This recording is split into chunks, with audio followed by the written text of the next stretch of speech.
You...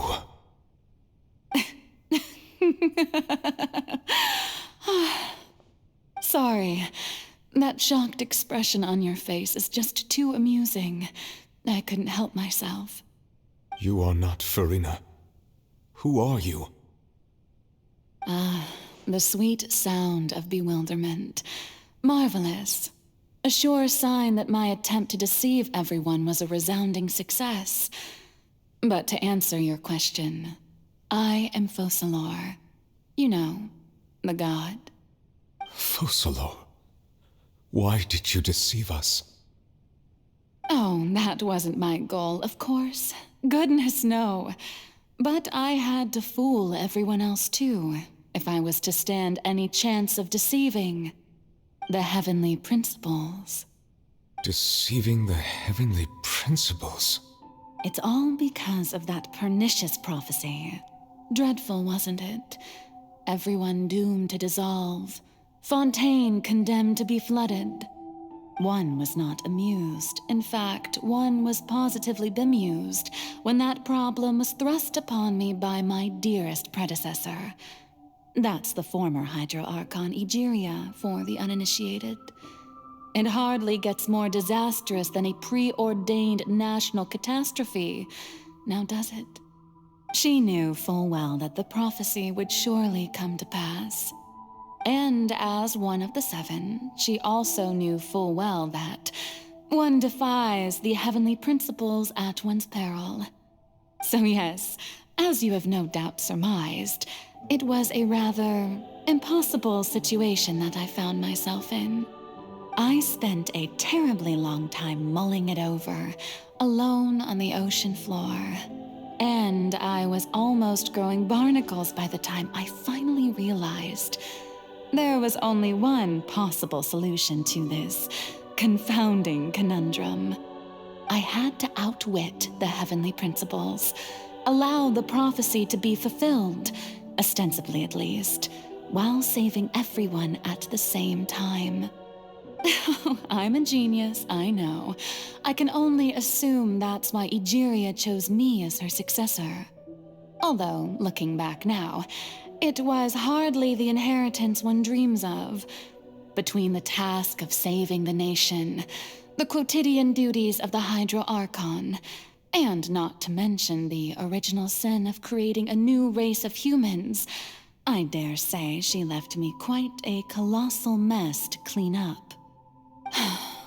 But one can only play the hand one is dealt. I did not choose this, any more than I chose to be one of her Oceanid familiars. So you were also once one of the Oceanids, transformed into a human by Egeria's hand? Yes, I was. I always dreamed of becoming human.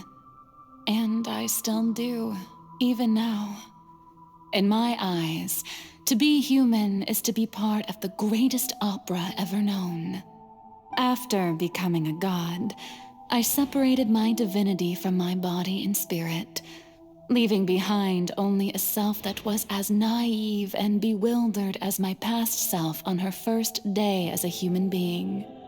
The me you see before you now is that divinity, and the human counterpart I left behind, I named Furina.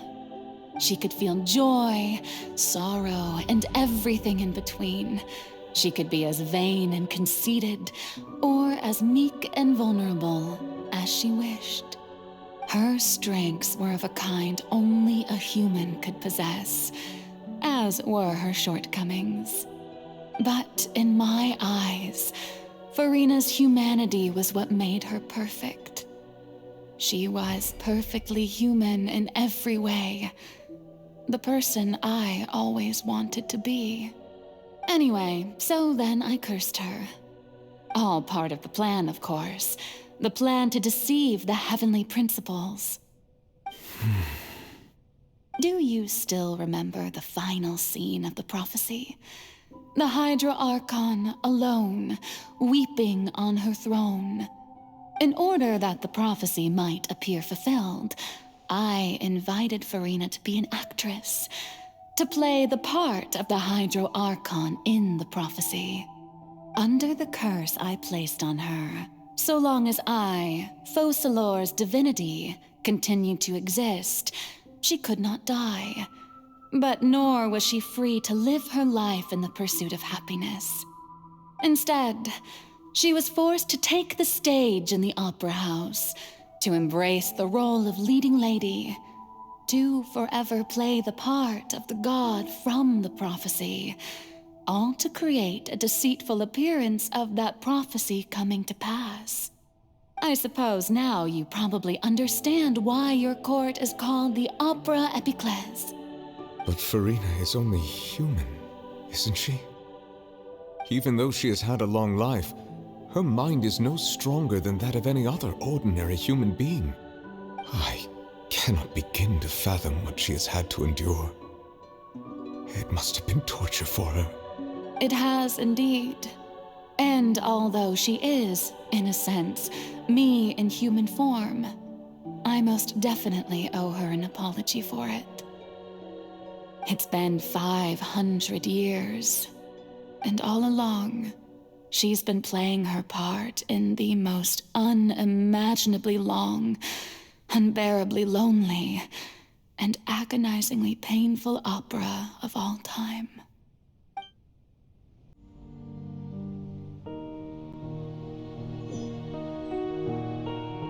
So even Furina doesn't know the truth? You've never once let her in on the full plan? Yes, it had to be done. To deceive the heavenly principles, you must first deceive yourself. She did very well. If she had let her resolve falter even once in these 5 centuries, Fontain would have been doomed to the most tragic fate. It seems that trusting humanity was the right decision after all. I believe that I understand how your deception works, but that is only half the truth, is it not? How would you build on this foundation to save the people of Fontain? That is the most important thing. Ah, good. Of course, the Iudex of Fontain has pinpointed the crux of the issue. I'm sure you've long sensed that the Oratrice is no simple machine, yes? I've always suspected that it had its own consciousness, and Lenny did mention that he heard a human voice within the core chamber. It now seems that that person was you, hidden within the machine all along. Am I right? And then I became one with the Oratrice, taking Fontaine's gnosis with me. Yes, it would seem so, wouldn't it? Alas, your understanding of this device still lacks sufficient depth. In truth, it is no enactor of justice. It is, in fact, a device created to kill the god of justice. I beg your pardon? Oh, you have it. And to be more precise, not only will the Oratrice take down the god of justice, it will also take down the divine throne upon which she has been placed. I mean, did you think I would be the sort to enjoy peaceful repose while Furina suffered? My work over these last 500 years has been to constantly accumulate indemnitium within the Oratrice. But really, some have already discovered that only a small fraction of the energy generated by the device was ever used to provide power to Fontaine. The vast majority had to be, accumulated to enact this death sentence. It was all part of your plan then? Both the trial and the sentence? Indeed. This power, accrued over 5 centuries, could have sustained Fontainians for millennia had it only been used for that purpose. Almost all of it has now been stored within the Oratrice. But only power of this magnitude could hope to destroy the Hydro Archon's divine throne, shaking the rules established by Celestia and breaking through the institution that is the Seven. So the Oratrice's call for death was for neither Furina nor Focalor, but for the Hydro Archon. The destruction of that divine throne. If I do not misunderstand your intent, you must be... Returning what's rightfully yours to you, of course. In other words, this was all done to return the authority of the Hydro Archon to the Hydro Dragon of this planet. But...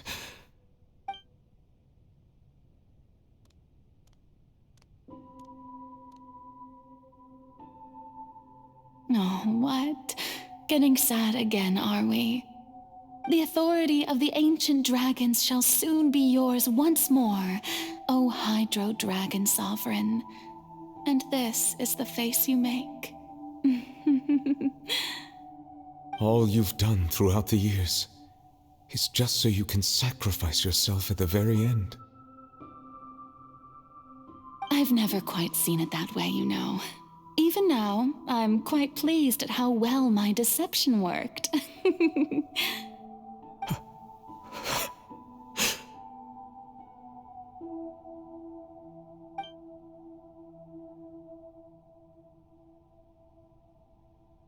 Hydro Dragon, don't cry.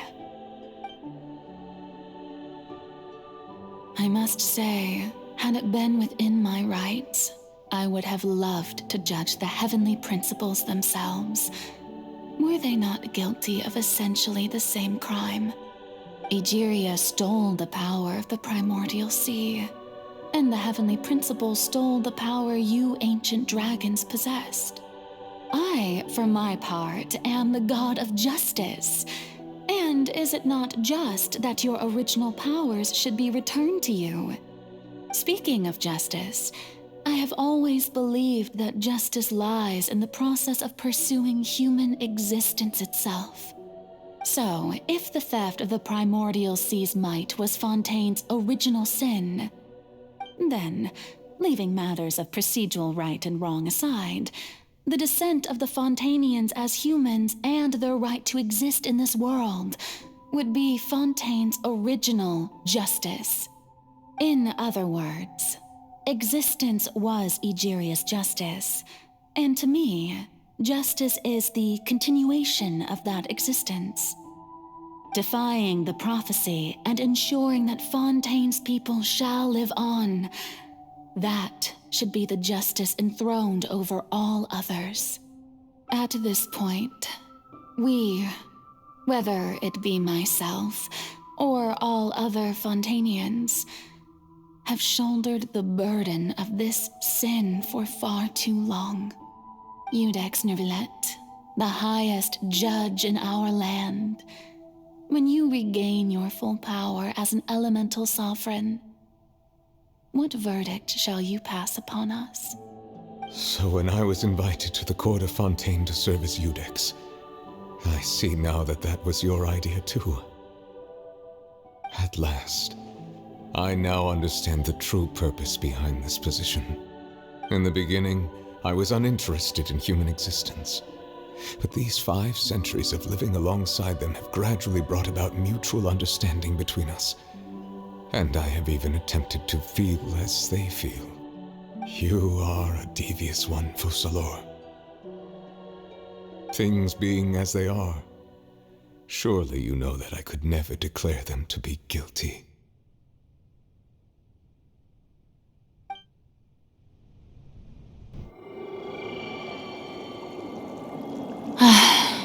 The hour of my execution is almost here.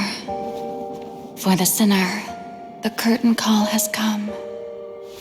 I know I may not sound it, but faced with death, I find myself a little afraid. Perhaps this is one thing both gods and humans have in common.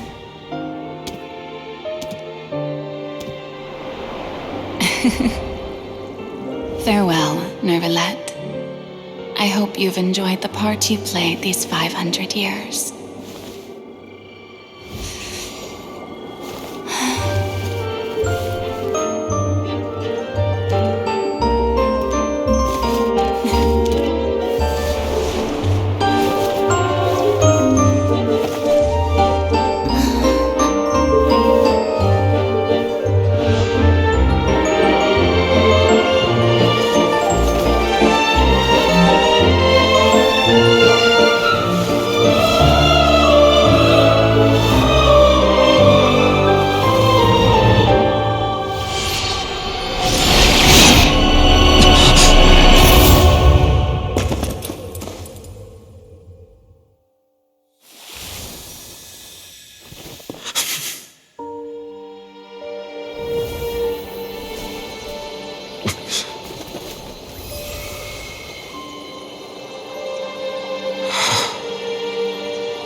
Codex Neuvillette, hereby declare,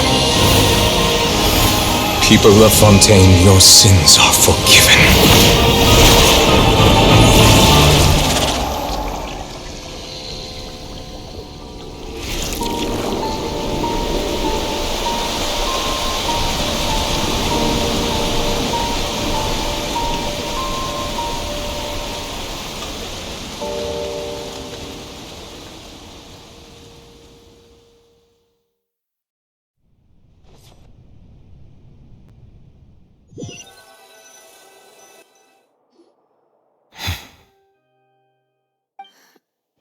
What just happened? Has the death sentence been carried out?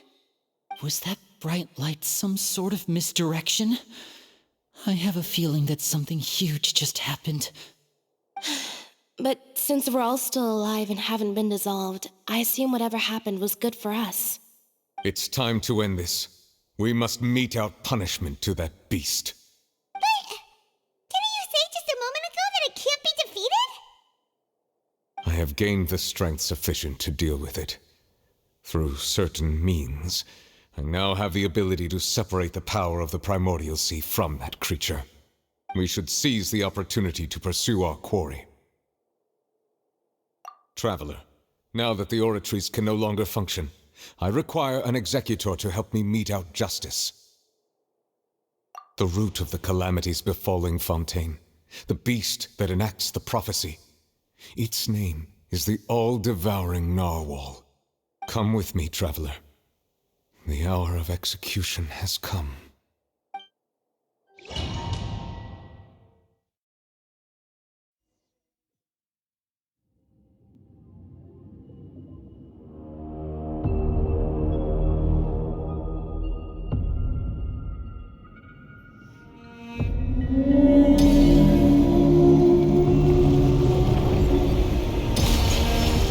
Evil conquering!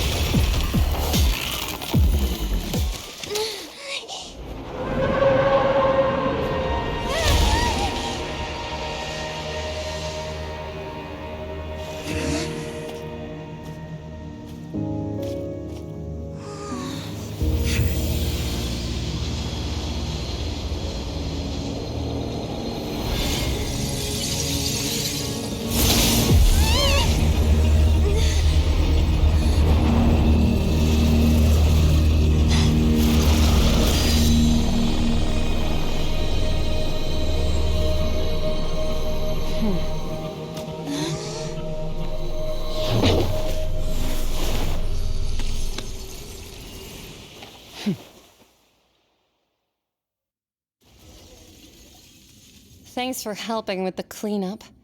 It should have been my job, but... oh well. It was just supposed to be a short private training session for me. I didn't think that my disciple and my master's pet would start brawling in the meantime. Well, actually, I had a feeling that it would happen at some point, but they bumped into one another earlier than I thought. What a blunder. I suppose I'll have to swing my sword 3 million times as penance. That power. Who are you exactly? Paimon has an idea. From what she said earlier, she must be Child's master. Skirk, right?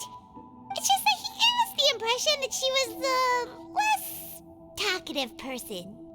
I simply did not have anything to say to the weak. But you, on the other hand, managed to defeat the all-devouring narwhal without using power from beyond this world. So you may speak to me as equals.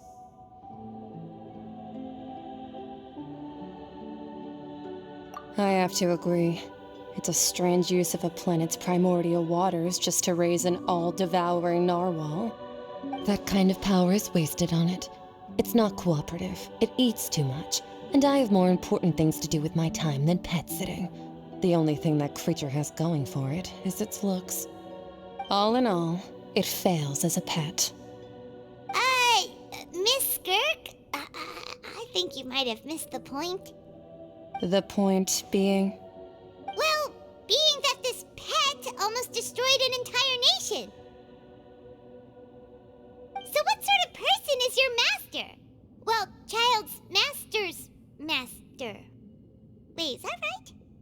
Oh, right. So you don't know him. Sorry, I assumed you did. His name is Sertologi. Huh? I am unfamiliar with that name. Huh. So Master isn't sufficiently famous. How should I describe him then? Have you heard of the name The Fowl? The Fowl? Still nothing? Well, how about the Visionary? Vetterfulnir then? Or Gold Rhindaughter? Ooh, that one we've heard. Rhindaughter's part of the Hexen Circle. She's Albedo's mom, right? Oh, so you do know that name. To be honest, I also heard all of those names and titles from my master. I don't actually know them either. But I suppose you understand now, yes? My master is likely a similar sort to Rhindaughter. They are both pursuing some form of perfection. Wait, didn't you also mention a visionary person? Paimon didn't quite catch their name. Actually, never mind that. I believe it expedient to inform you that the all-devouring narwhal used up nearly all its strength fighting you. Such roiling hydro energies will prove difficult for the planet's deep seas to digest. As such, the Fontain back on the surface has most likely been thrown into chaos. In other words, the prophecy that you've been fretting over should now be in full swing. What?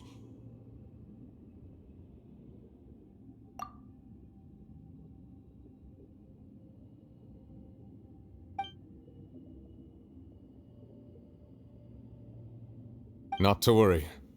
Focalor has already managed to deceive the heavenly principles.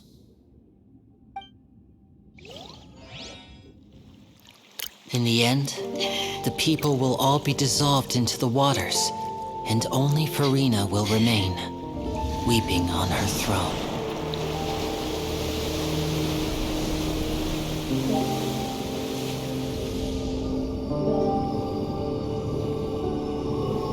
Only then will the sins of the people of Fontain be washed away.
All hands, initiate emergency rescue!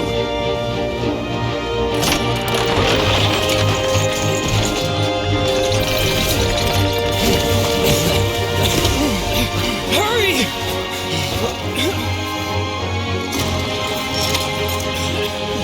Hey, lend a hand!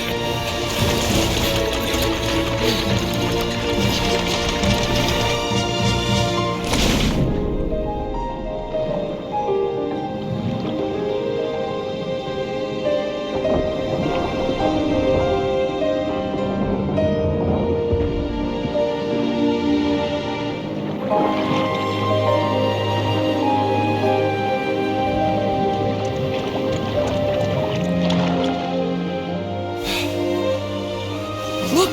The water's receding!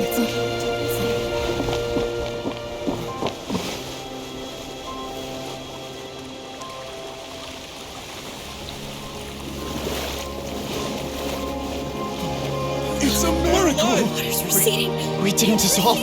The prophecy was wrong! The prophecy was wrong!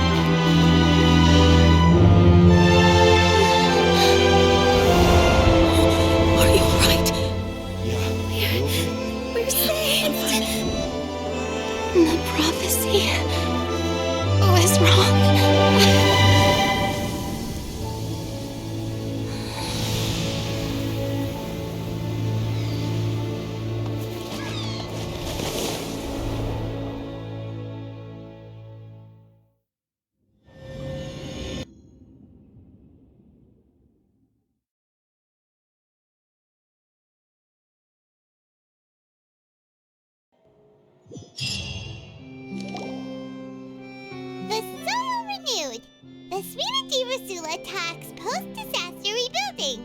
I recently visited Poisson to meet with Miss Navia, spokesperson of the Spina di Rosula, and we spoke about Poisson's present and future.